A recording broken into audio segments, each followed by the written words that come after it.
Hard state اور deep state کا concept Pakistan میں موجودہ حکومت اور موجودہ آرمی چیف سے آپ نے ضرور سنا ہوگا۔ یہ کانسیپٹ دراصل ریاست کے رویے، تعلقات اور ریاست کی داخلہ و خارجہ پالیسی کی صورت میں سامنے آتا ہے۔ پاکستان میں یہ کانسیپٹ عوام کے لیے کچھ نیا ہے۔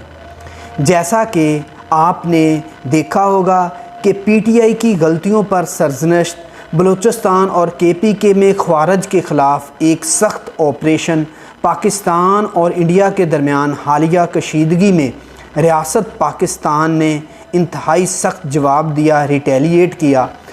اس مثالوں سے آپ کو ہارڈ سٹیٹ اور ڈیپ سٹیٹ کا تصور سمجھنے میں آسانی ہو سکتی ہے۔ اگر ہم ایران اور اسرائیل کے حالیہ تنازع میں دیکھیں تو آپ کو اپنی ریاست ایک ڈیپ سٹیٹ کے طور پر مکمل ایکٹیو رہی ہے نظر آئے گی۔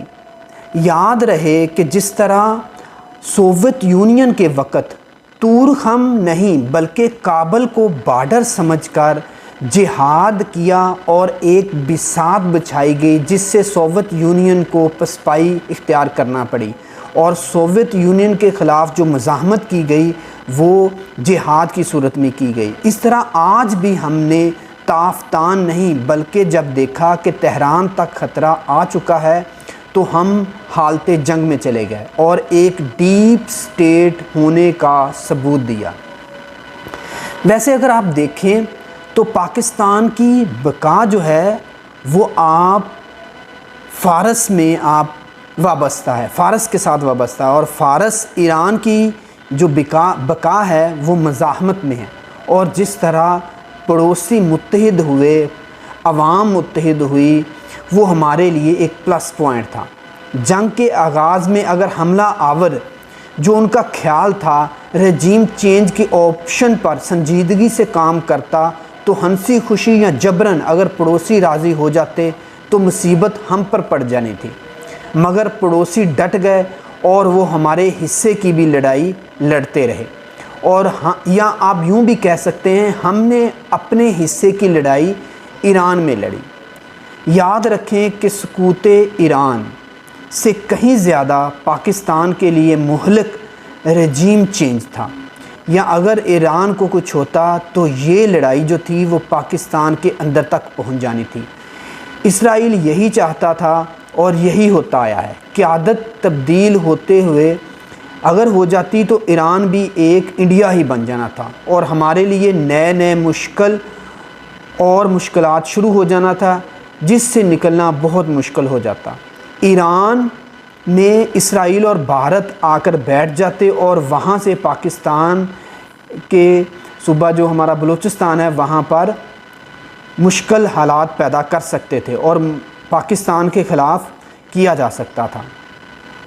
اگر آپ دیکھیں تو جنگ ایک دھوکے کا نام ہے۔ نوبل انعام کی نامزدگی کا فیصلہ بھی اپنی جگہ درست تھا، مگر بازی عصمت نہیں بیٹھی جیسا کہ متوقع تھی۔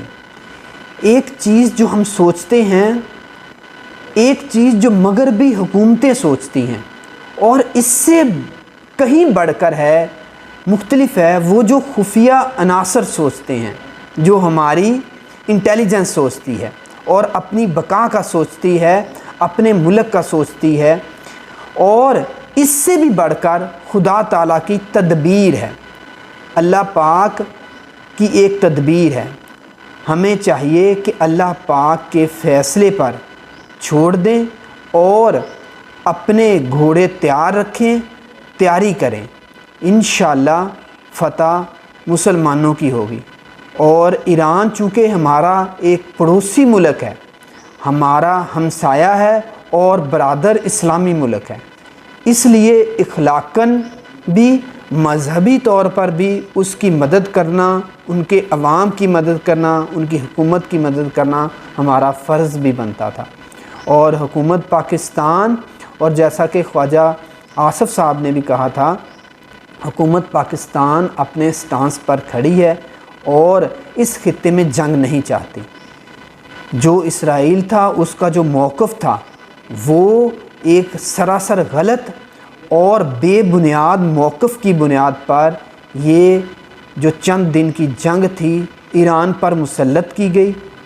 الحمدللہ ایران اس میں سرخرو ہوا، فتح و کامرانی اللہ پاک نے ان کے نصیب میں لکھی، اور اللہ پاک سے دعا ہے کہ آئندہ بھی فتح کامرانی مسلمانوں کے نصیب ہو۔